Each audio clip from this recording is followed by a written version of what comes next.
This is my very straightforward 4-point test for evaluating any flashlight. I just set up 5 very different flashlights here in order to make my point, my main point, which is that brighter is not always better. There is a major Lumen War waging among the makers of flashlights who would have you think that a flashlight like this one that's very bright and has strong candle power is a lot better than a flashlight like this one, which is cheap and not as bright. But I just don't think that makes sense. Here are my 4 points for evaluating any flashlight. So the first is to think about cost. This flashlight is under $5 and this one is over $50. The nice thing about a cheap flashlight like this one is that I can have 10 of these, one in my truck, one in my car, one in my back pocket, etc. Flashlights like this are really more suited for special situations. So number one, think about the cost of your flashlight. More expensive is not always better. And then number two, you need to think about all the miscellaneous features of a flashlight. Is it just white, or like this flashlight, does it have the option to actually show different colors? Does it have a pocket clip? You might want to zoom.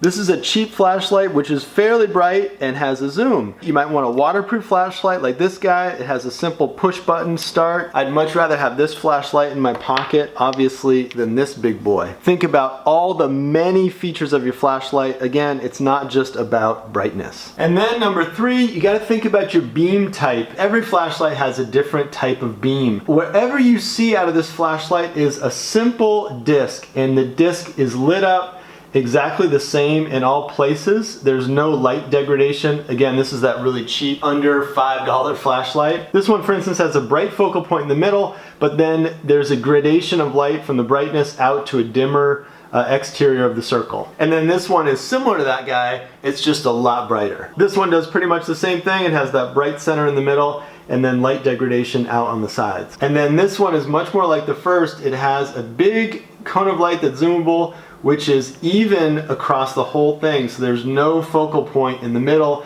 Instead, it just is very good at lighting up a big area. And only then do I think about intensity. And when it comes to intensity, you don't always need a flashlight like this one. This is the brightest flashlight I have in this bunch of 5. And in some ways, it's overkill for some applications. So for something like reading a book in the dark, this little flashlight would be perfect. This one would be overkill. Here I am outside in the dark looking at my silo from about 100 feet away. And this really bright flashlight is just awesome. On the other hand, this little one, only if I zoom the focus can I even see the silo. And pulled back, the light just isn't bright enough to light it up. Bring a big flashlight if you need a big job, like seeing something really far away in the dark. Just like bigger is not always better, brighter is not always better. Sometimes a cheap flashlight like this one is perfect for the job.